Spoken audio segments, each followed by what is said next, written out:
folks, and good afternoon. Welcome to the social media shows.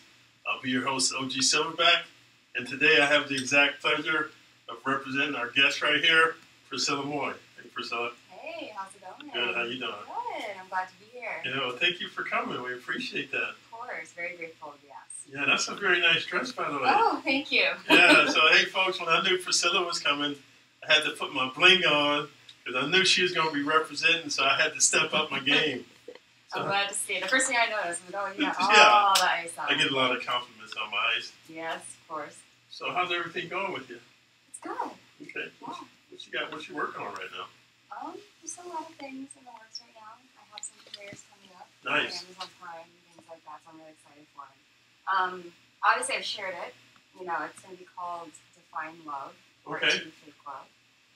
The director I had the budget to work with, he also writes a bunch of these like, anthologies and lots of parts. And so I was able to be one of the leads. Nice. We just got notice that Amazon Prime is going to pick it up. Nice. We don't have a release date yet, but Okay. I will keep everyone posted.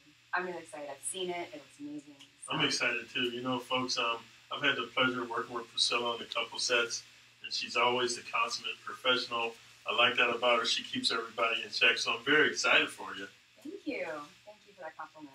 Also, folks, it's very interesting because to get the lead role, that's like a very big deal. It is. It is. And I was so lucky getting this lead role because I didn't even audition for it. No way. No, I didn't. And it was just because through marketing, through social media, and they were scouting actors. And how I got this role was I was just invited to the premiere of the first one. Okay. To meet, feel it out, and everything like that. And they just gave me a chance. They trusted what I've been promoting. They trusted my resume that I sent them. And Wow. I know. Look at, you know what I mean? Sometimes Right? it's that easy. Yeah, Well, it's not yeah. easy, but it's that easy. Right. Well, you know, sometimes luck meets opportunity because I know you put in a lot of work. Like, I follow her on social media, folks, and if you don't, you should follow her. She's got a lot of stuff going on.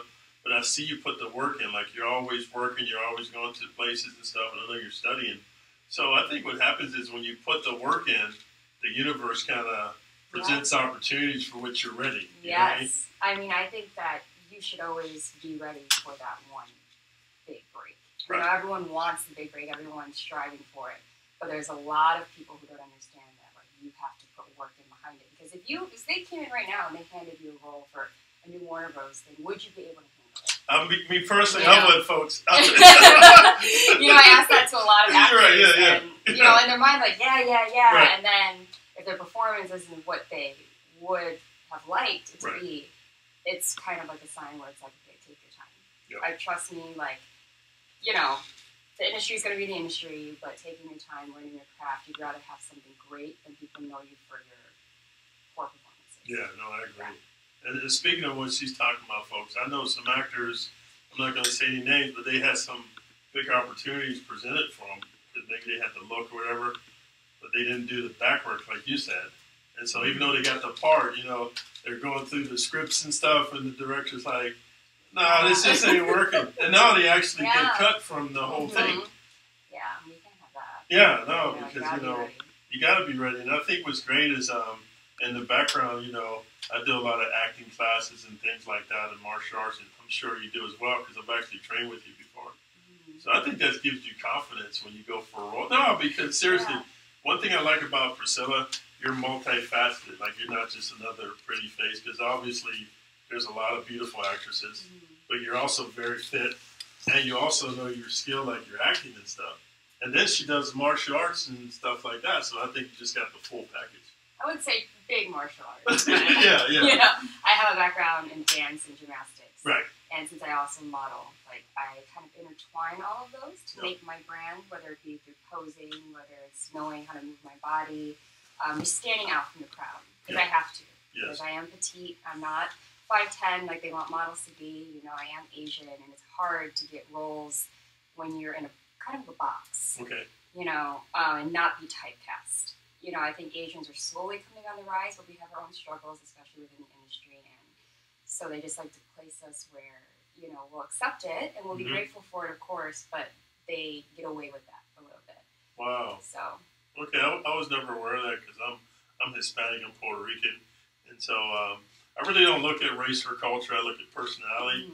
But just so you know, I've been doing this acting thing for about a year and a half, and I didn't know there was like issue with agents and stuff like that. Yes, I've even had agencies, I won't name the name, where they tell me that I should change my whole goal.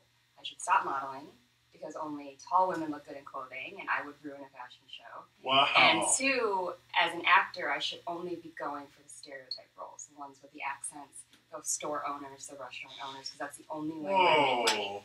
And for me, someone who's been doing this now 13 years, and I've been like training, I've been doing all this stuff, and I constantly work on my craft. I have a degree in it, all of this stuff. Right. For someone to tell you, yeah, but that's invalid. Yeah. Because people only look at, I was talking to people that I just meet every day, and they ask me about this.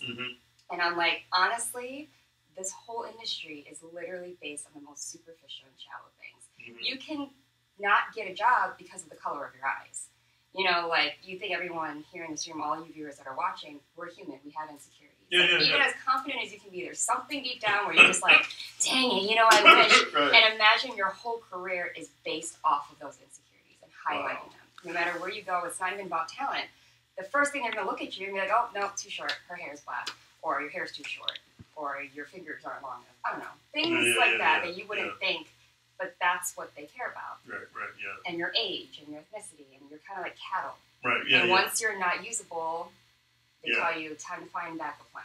So it's very, very tough. It's interesting you say that because before I came to Vegas, I was in LA trying to break into the acting. And I just got to be honest with you, you know, being transparent.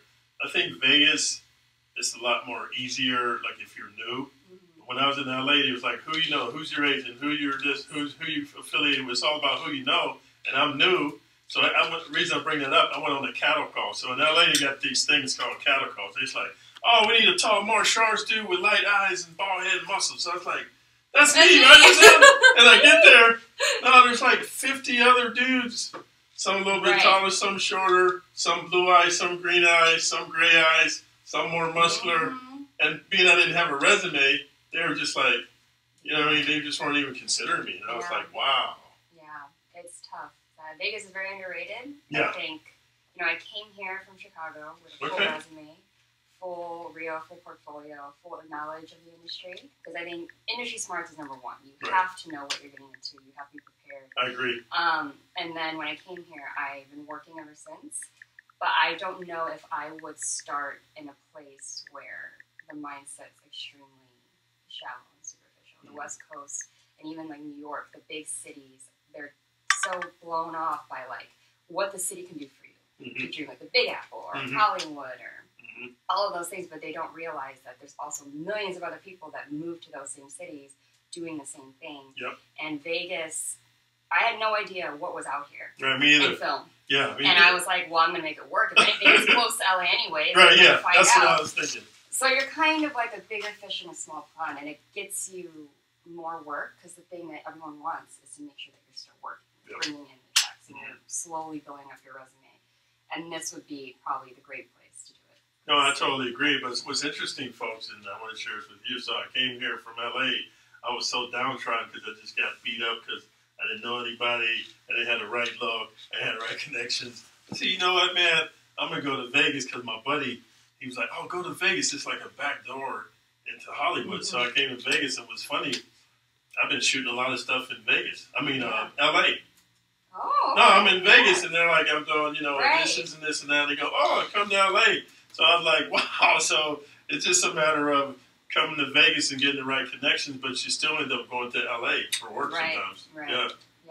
But it's best to live here. It's a lot. Oh, yeah. Oh, definitely. You guys, you know, it's hot, but it's the new L.A. In my mind, I'm looking at it and I'm like, in a couple of years, we're just going to be back to back with L.A. Everyone's moving here from L.A. Yeah, I heard Mark Wahlberg has opened up a studio here. Yeah, George was actually telling us about that. Right here. And then, I think some other people are opening up some actually studios because it was in the news and it's going to generate a lot of work for, you know, because there's a lot of work in the movies, folks. It's not just being in front of the camera. Me, myself, I'm an extrovert, so I want to be in front of the camera. But there's a lot of back work like electricians and camera and assistants and all this stuff, you know what I mean? So it'll be a lot of work for people in Vegas, but I just tell you that the movie industry, I agree with what Priscilla said because if you don't understand the industry, you can get kind of caught up and you can get lost. Yeah. And it can really mess with your head. Yeah, and you get lost with the wrong people. Because everyone, the first thing you have to understand is that everyone wants to be an actor. Everyone wants to be a model. Or they just claim. Now it's one of those careers where everyone can just say that they are. Right.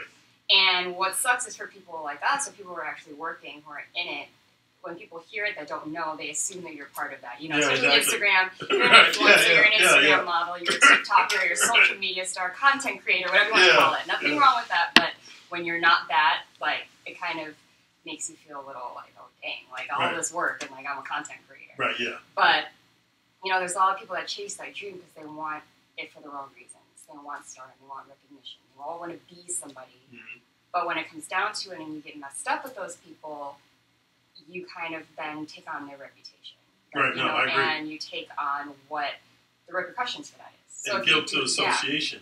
Yeah, so if you're doing a project with someone that's like, oh, no, I got this, that, we know all these people, you do it, you put the work in, you may or may not get anything from it. Mm-hmm. And that kind of pushes your career back, too, because you're banking on constantly updating your reel. You put the time in, you keep traveling. If you have to supply your own hair and makeup wardrobe, that's also money, right? And so it's there's a lot of that, and it's very annoying, especially when you're at a place where you know you want to work with people only at your standard. But you don't know that until you experience. Yeah, until you everyone's get in. all talk. And it's my biggest pet peeve is when people are all like, oh, you know, I got this, or, you know, this is what I want to do. And they see that they want to make sure they take all the people they can that have experience and outsource it so they kind of they look better. Exactly. Right. Without them actually putting the work in. Yeah. And speaking of associations, just like this, there was this comedian named Ari Spears. I'm not sure if you heard about what happened, but he did this set with the kid, and then it became like kind of weird. And there was a famous black comedian lady. She's famous now, like she's big time. But back 7 years ago, she was associated with this guy. Now her career, because stuff comes up and resurfaces. Oh, yeah. And now she's on the social media saying, hey, I wish I would have never done it. But when you're a young actress or actor, you got to listen to Priscilla. You got to be very careful. This is what I learned from Nicole. Like, whenever I get offered a role or a script or a video or a shoot or a commercial, I research the producer and director. Oh, yeah. No, I research them. And then, like, you know how they have 7 degrees of separation? If I know somebody that's worked with that person, I'll call them up and go, hey, you know, I'm thinking about doing this. What do you think? And if I get, like, some negative feedback, I'll turn it down. Yeah, absolutely. It's not worth it because you're going to be having headache after headache in a process, because then you're going to realize that, hey, like, they don't actually know what they're doing. Like, no one knows what's going on. It's unorganized. Why am I here? Like, and the pay is never big enough. Right, trust me. Yeah, no, trust me. Yeah, I agree. Yeah. So picking up the pieces, and then those same people have to flip things on you. Because I'm very outspoken. I will tell others about She my will experience. speak up, guys. I will speak up. And the problem with that is, in the moment, everyone's trying to flip it to make it look like you're causing. You know, like, oh, like, it wasn't like that, just because they're that insecure. And so, you know, it's just situations. Like, I have stories for days. I bet, me too. I've only been doing this a year, so I can imagine. Yeah, so it's rough, and a lot of I can see why people will quit, because it's like, why am I doing this? It's drama, and it's not worth my time. But I'm not even actually getting anything worthy because I keep getting screwed over every single time. I got to share this with you folks, so this is my opinion. But I thought it would be easier for me to get into acting because of my martial arts, right? No, because my buddies in LA, they're martial arts, they're making movies, and I was like, oh man, they've been doing it like you, 10 years, 13 years. So I figured, I can do it. It wasn't that easy, but what I'm saying is, in the beginning, this is my story. I want to share with you folks, I believe you got to put a lot of work in up front, and you're not really getting anything back. Like, you're not really getting the rewards you think you should get, but you got to have a long-term vision. You got to be like, I'm taking these little parts, this background, these little roles, this little bit of money, and all this kind of stuff where I don't feel people really respect you. You know what I mean? But then if you keep putting the work in, this is my belief, you keep putting the work in, because I work with some talented people like you and other people that I've worked with them and I see them launch. I know that if you put the work in and you stay the path, you'll eventually get rewarded. Yeah, it's a day by day. I mean, set kind of a time frame, but don't make it too long because then Right, you make excuses for yourself. Like, oh, well, you know, I heard someone who made it, but they said it didn't happen for 20 years, so I got time. You don't, though. No, give yourself time. Bills, right? Give yourself a time limit. But literally, as long as you feel like you're doing something every day, even if it's something no one sees, right? By yourself, you're working on your website, or you're doing this, you're learning how to edit. Those are small moves that eventually, as time goes on, you see how much of an impact it makes. So even today, you know, this might not be Jimmy Fallon, but it could be one day. Well, yeah, definitely. Right? That's the thing that you and I both did. We came here, we showed up, we're doing this, we're putting it out there, and that's movement, right? And I think half of the game, guys, is showing up. Me personally, just in my life, you know, I'm new to acting, but I've been successful in other areas. And I think half of it's just showing up and being committed. What I like about you is you're a consummate professional, no matter where I've worked with you. And I think the main thing, guys, if you got to show up and you got to be present and be in the moment and be professional.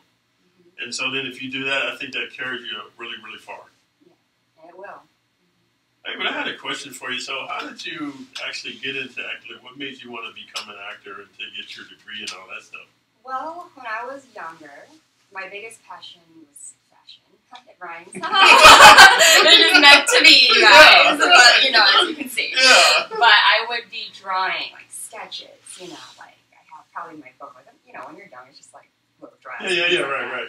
But I started taking into that world, like, the arts, and, like, I paint on the side, things like that. And as time went on, I would see women who, you know, Victoria's Secret models, and, like, they were people that inspired me. Like, oh, my God, the confidence they have. Like, I was happy about that because I never got that kind of attention when I was young. Wow. You know, so many people base it off of my ethnicity, like I wasn't pretty, all of those things, and I'm like, oh my God, the power that these women have, the confidence, they're beautiful, and it's not anything that's too risque. The art form of it, I think I just love the arts.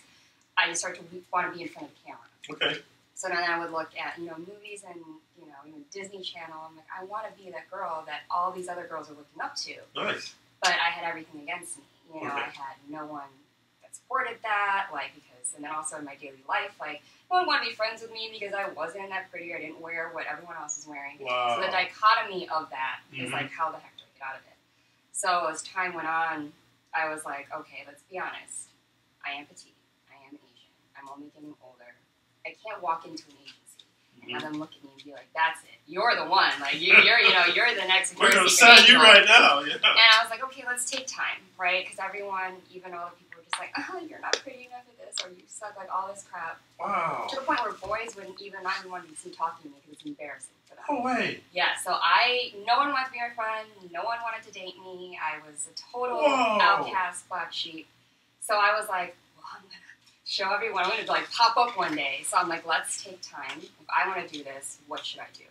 And I was like, I don't have physically anything the industry wants, even to this day. So I'm like, I'm going to start getting in front of the camera, start networking, finding photographers around the Chicagoland area.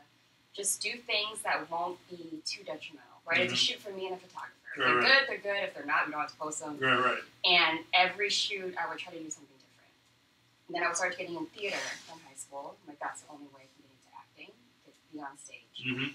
And while I'm doing this, I'm like, okay, well, I'm going to want to get a degree in acting. I want the theater intensive.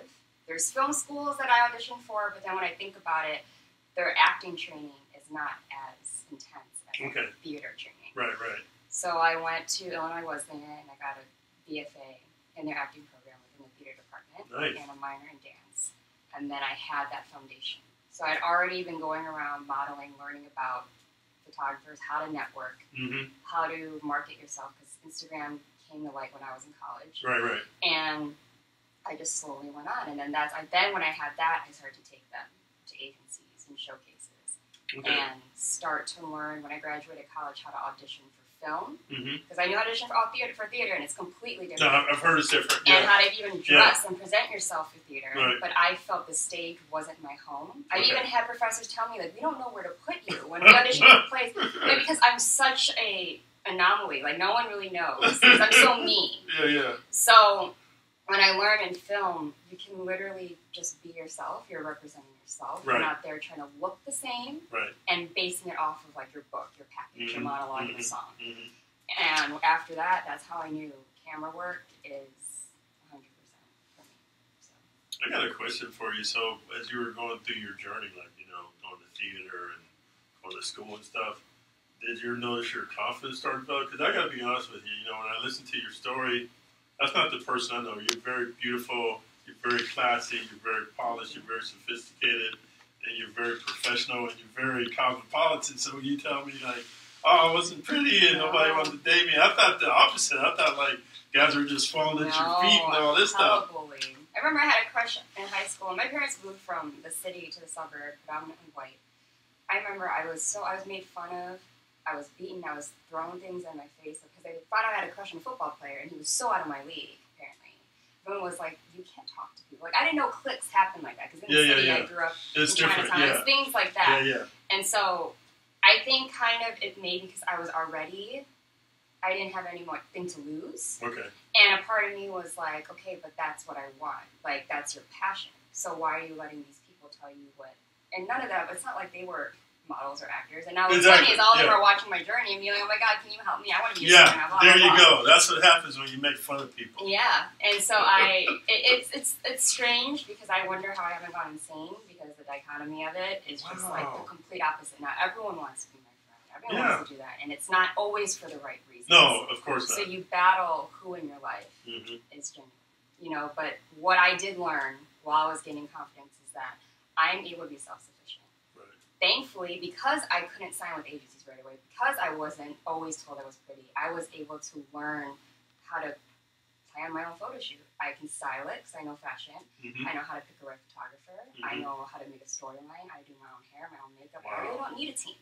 The insides and outs. Yeah. But a lot of models these days, they don't know how to do a lot of things that are, to me, I'm just like, oh, that's every day. If you want to do a photo shoot, I can do it by myself tomorrow. I don't need to wait on a million people. And be dependent on somebody else, for your product.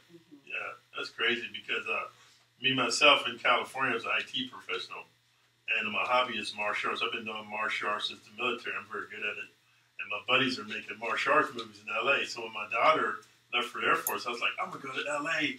and get into the movies. And it didn't happen. So my buddy goes, I'll go to Vegas. So when I got here, I didn't know anybody. So I went to all the martial arts places. I was like, hey, how do I get into martial arts movies? They're like, oh, we don't know. I was like, you're a martial artist? They're like, yeah. I said, all the martial arts guys in L.A., they're doing movies. I said, well, this is Vegas.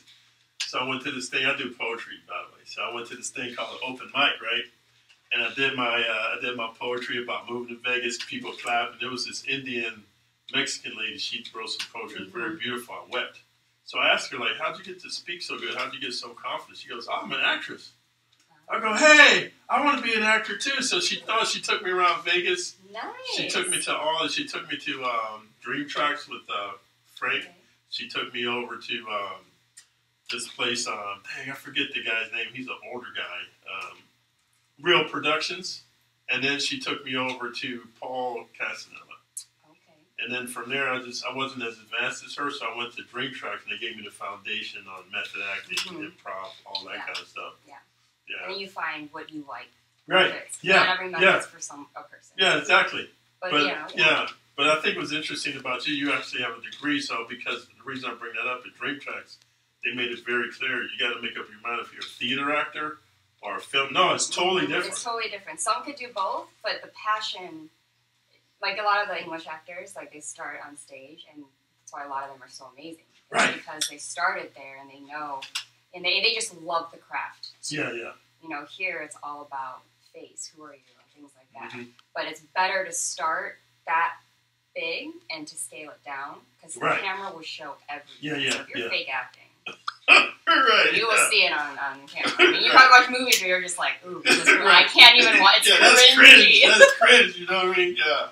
That's funny. But no, I just, I can appreciate the work that you put in, because I stayed at Dream Tracks for about 6 months and just learning the improv and the method acting and this and that and the mark and the camera and all that. And then I did a set with George one time. We played with Noel G. We were playing gangsters. And then the director was like, big man, you need to work on your acting some more. So George was like, come to Paul Campanellis. Are you familiar with Paul? So I went out to Paul, and he really refined my skill, but I really can appreciate you, because when you have a degree in something, like, you really study deep. Like, you know how the difference between going to trade school and college? Yes. So I'm like a trade school dude. I just took some acting classes, but you got a degree in that stuff. Yeah, so. it's your whole life, and you have to do things that make you. I want to use somewhere uncomfortable because it's not like things that are bad. It's things that like really they push you. Mm-hmm. You know, unfortunately I have stage fright, so when you have to do like acting rep, yes, like which is why for theater. Okay, hey folks, we're gonna take a quick break, and we'll be right back. So stay tuned. Oh, is it? Welcome to social media shows. Have you been watching social media shows recently? Of course you have. We have been live streaming for 4 years across social media platforms. We produce over 70 shows with over 1,000 episodes. In the process, we've helped over 100 creators realize their dreams and start their own show. We give platforms to promote your business. If you are an artist, if you have an event, if you are entrepreneurs, or if you have a story. If you haven't done it yet, go ahead and subscribe and follow us on major social media platforms. And if you have a great idea of a show, join us. Social media shows can help you produce and live stream your own show. Let us help you make your dream become a reality.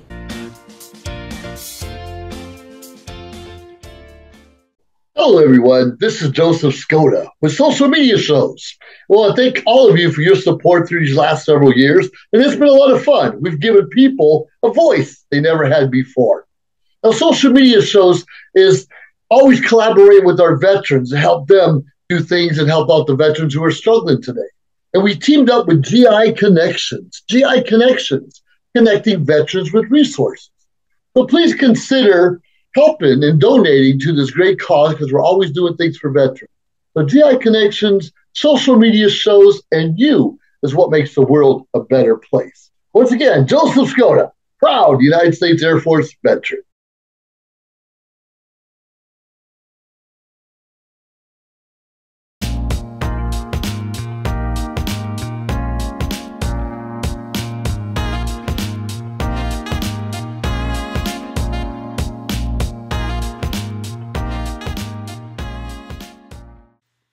Welcome back, folks. Hey, and as I was sharing with you, so I felt it was very important to work on my acting craft because, like you said, unfortunately for me, I've been typecast. Like all the movies I've done, it was either like a bodyguard, bouncer, bad dude. You know what I mean? And I told the directors, I was like, hey, I could play romantic roles, I could play comedic roles, but I can't, you have a blind side, right? Mm-hmm. So I think I'm the greatest actor ever, but then, the directors who directed are like, no, you need some work, so I need to do some work. Yeah. But I need some more work, and you've already put in the work. What I like about you, all the different facets, the camera, behind the scenes, theater, acting, all this kind of stuff. And I think that's what makes you, have this presence about you. Because whenever I see you, you're very confident. You're very confident self-assured, and I think that comes from knowing that you know your stuff. I don't know if I can cuss on here, I would say. But you know your stuff. So. And also, because you don't want to mess around, the one thing that you have to know is that everything you do is going to be against you. So especially if you meet people for the first time, the first impression is the most important thing. Right, yeah. You mess up or you fail, people will remember those things. Mm-hmm. And I think for me, it's so important to me because of you and my story. It's like the biggest thing that I'm going to make sure that no one has anything to say afterwards. They can't say Priscilla wasn't prepared. Yeah. Priscilla, was late, or Priscilla just was acting unprofessional, or she just is not as great as she seems. And I think that comes from theater too. Okay. Because your professors, they will, if you're not prepared, they will tell you about yourself.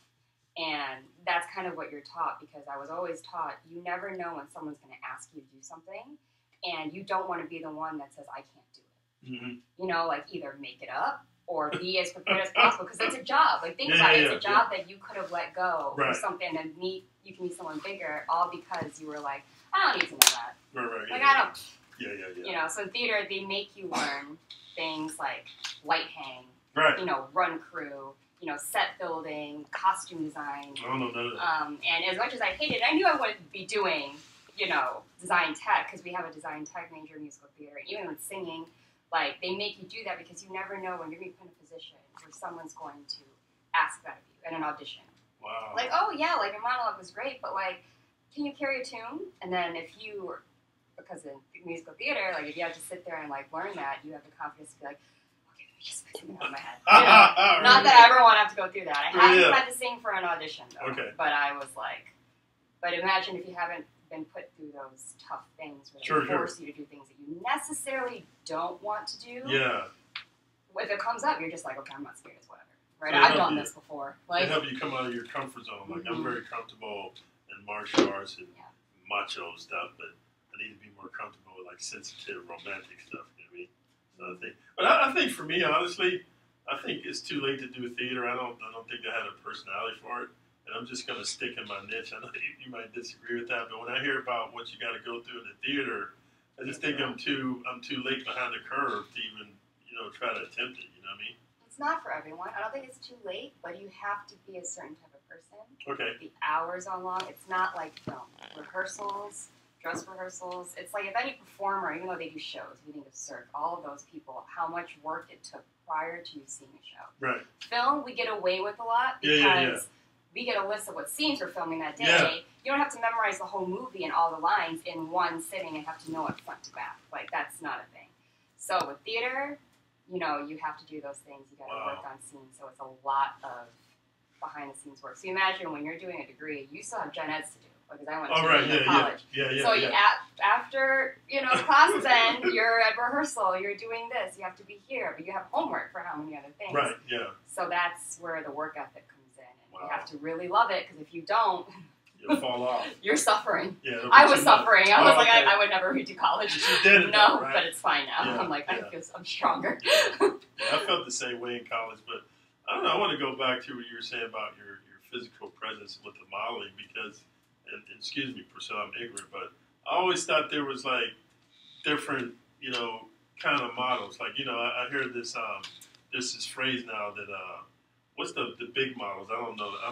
Yeah, okay, sorry. I'm trying to be politically correct, but, like, plus-size models, and there's average models, and there's athletic models. And so when I looked at you, I was just like, okay, when they're saying you're not tall enough, but I think you're very fit.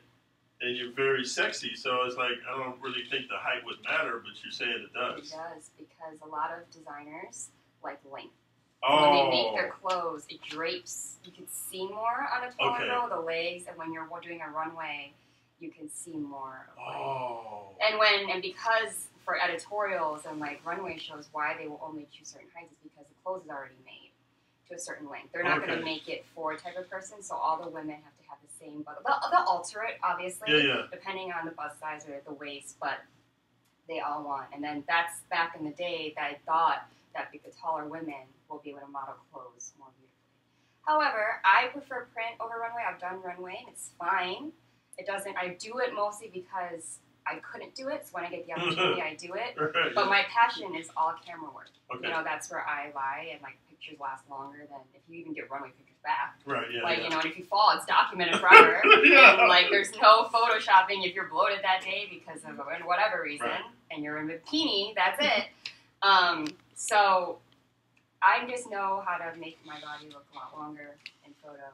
To me, I think photo, a lot of models can learn how to walk in a heel, that's all they know, but if you're put in a studio, or you're on location, you're doing a photo shoot, on the spot, like, you have to know how to sell whatever it is you're selling, whether it's clothes, whether it's perfume, or just the storyline, like a Sports Illustrated, or you're doing something for Dior, and not rely on the director or the photographer to pose you, because, and a lot of models can't do that. You can't go to a studio like this one. If you move these chairs and we just did a studio photo shoot and there's nothing there, can a model have a photo shoot that pulls you in? Or are they just going to stand there the entire time? Right. Yeah. So there's a lot more to it. No, modeling's very hard. It's not just taking a picture. I don't know. I was just thinking because since I've known you, you've always looked very fit. So I was thinking, I personally felt like you worked out a lot, you eat really clean, or is this genetics? No, I work out a lot. Okay, I just wanted to check, because I meet some women, and I ask them about, hey, do you work out a lot? They go, no, my mom looks like that, and I look like that. Some people are lucky, and I'm like, Right. Yeah, I can't. Like, I'm still going to be petite. I don't, you know what I mean, to an extent, but to keep muscle tone and to stay in a certain shape and the kind of look that I want, I definitely work on that. Because I know in my mind, like, it's care about being prepared. If tomorrow someone asks me to do a bikini shoot or Victoria's Secret calls, I'm ready, right? Like, I'm like, oh no, I need a month, I need to prepare, I can't. So it's part of the job, you know? I mean, honestly, like, I'm not saying you have to look like this. As long as you're happy, like, if you are completely happy, this is me. Yeah.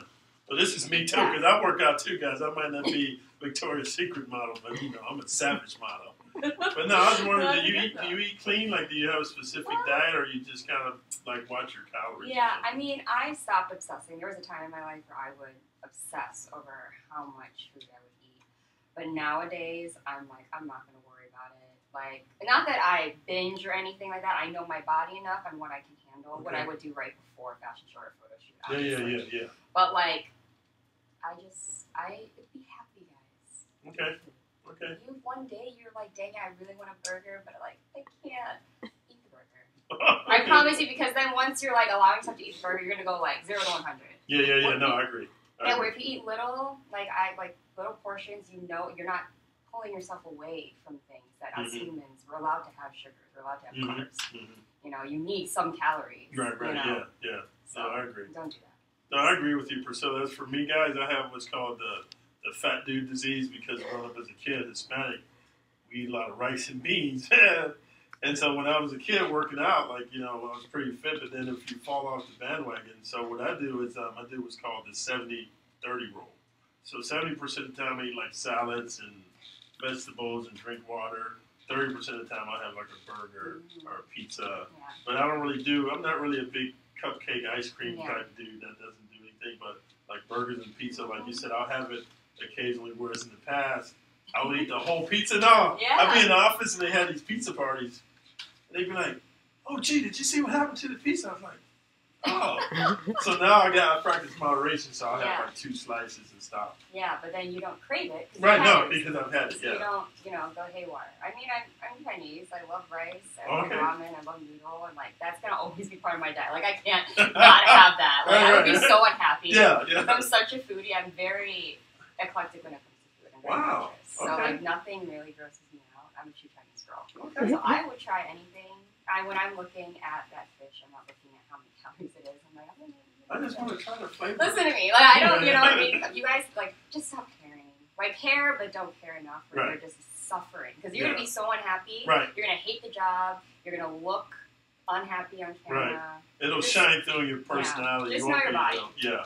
Intermittent fasting, I think, works best for me. Okay. You know, like, fasting a certain period of time because I eat when I'm hungry, right? I won't eat because I feel like I have to. Okay, so you don't have a set schedule like, it's breakfast and lunch and dinner. Some people, it works for them. They have to have that. Me, I don't have to, so I bank off of, okay, well, you eat when I'm hungry. Like, I eat when I'm hungry. That way I'm not overeating. Right. And I'm not under-eating necessarily. You know, because I'll do my workout, have protein shakes, I'm eating my vitamins, getting all of that. But, yeah. It depends on the person, you guys. Yeah, but it'll take you a minute to like fine tune it, like to where you're in tune with your body. Yeah. You're in tune with your hunger. Yeah. And it took you some fine tuning. Because when you watch your body change, especially like in adolescence, and when you're doing like when I was in college and I was dance training all the time, your body will change. Right. Plus, on top of that, I'm doing CrossFit, and you become obsessed, and you want this image of slim but toned, but while you're doing too much workout and you're building too much muscle. So you go through that, like, obsession. Yeah. But then that's why it kind of is bad when people ask me, what's your workout regimen? I want to do exactly what you're doing. I'm like, I don't want to feed you things that have it be unsafe for you. Right? Oh, okay. But for me, like, when I found out what type of workouts work for me, like, high-intensity interval training. Oh, nice. A lot of work in, like, a small amount of time. Yeah. Who wants to be at the gym for 2 hours? Like, I would quit after 5 minutes. I was like, I don't want to be here. A gym rat. And a treadmill. Like, it's not doing anything. It makes me unhappy. So me too. Yeah. People, Pilates and yoga is their thing.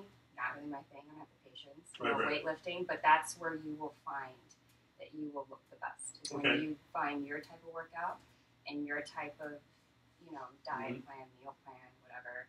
I could never have the meal prep.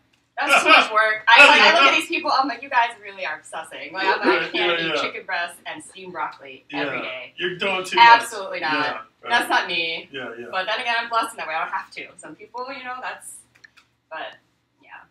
So it is like partially genetics, maybe with some hard work as well. Yeah. Because I'm petite naturally anyway. Oh, so you 5'2", okay? Naturally petite.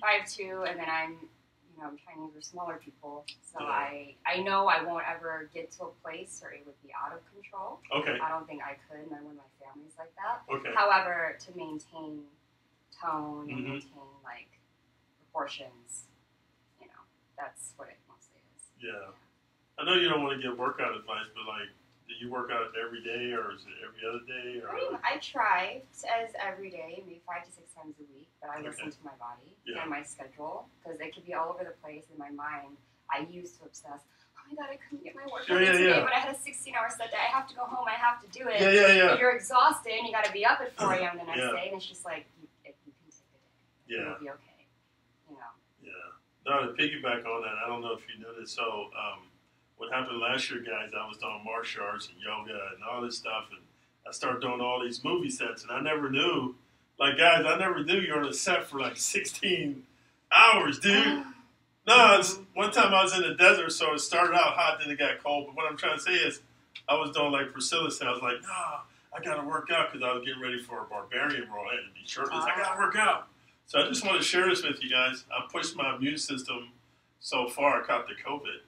Oh. And I was in the hospital for 30 days. Yeah, and I actually passed, and they brought me back because my respiratory system. No, because no, they brought me back. No, so what happened? The doctor told me, like, if you work out too much and you sleep deprived, your immune system, your central nervous system, it opens you up to. Because I'm normally a healthy guy, and then I caught the COVID, right? And I was down for 30 days, and now I'm starting to get back to my workout, but now I practice moderation.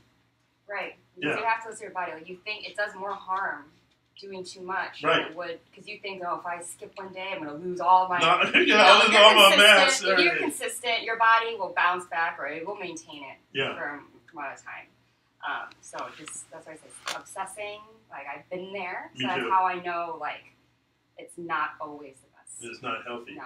If you're on vacation and you're just like, oh my God, that hotel better have a gym because I can't have 5 days without working out. Like, you'll be okay. I promise you're going to go right back home. You'll look almost the same. You do one workout and you already got your six-pack back. I'm pretty sure. So. But I've been there. That's why I could say it's. It's been really exciting seeing you again, Priscilla. Is there anything you want to let the folks know before we close up? Do you. Okay. Be yourself. Be confident in yourself. You don't have to be like OG. You don't have to be like me. As long as you are you, you will succeed 100%. I will tell you this, guys. If you want some inspiration, I would say you follow her on social media. I'm always inspired when I follow her. And if you want some manly inspiration, you can follow me on my OG Silverback channel. But until next time, guys, make sure you come see us every Tuesday at 1 p.m. and take care of yourself. Bye. Bye.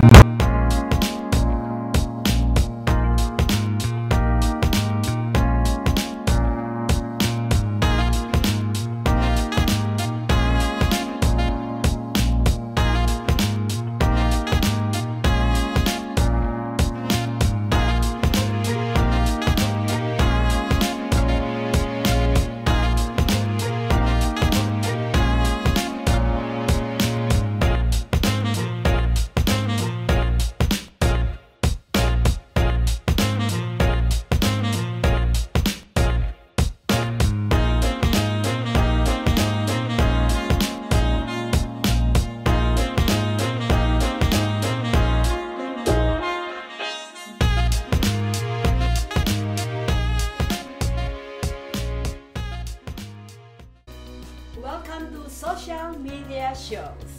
Have you been watching social media shows recently? Of course you have. We have been live streaming for 4 years across social media platforms. We produce over 70 shows with over 1,000 episodes. In the process, we've helped over 100 creators realize their dreams and start their own show. We give platforms to promote your business. If you are an artist, if you have an event, if you are entrepreneurs, or if you have a story. If you haven't done it yet, go ahead and subscribe and follow us on major social media platforms. And if you have a great idea of a show, join us. Social media shows can help you produce and live stream your own show. Let us help you make your dream become a reality.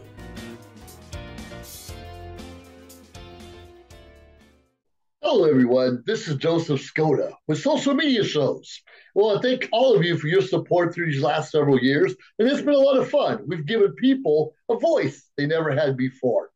Now, Social Media Shows is always collaborating with our veterans to help them do things and help out the veterans who are struggling today. And we teamed up with GI Connections, connecting veterans with resources. So please consider helping and donating to this great cause because we're always doing things for veterans. So GI Connections, Social Media Shows, and you is what makes the world a better place. Once again, Joseph Skoda, proud United States Air Force veteran.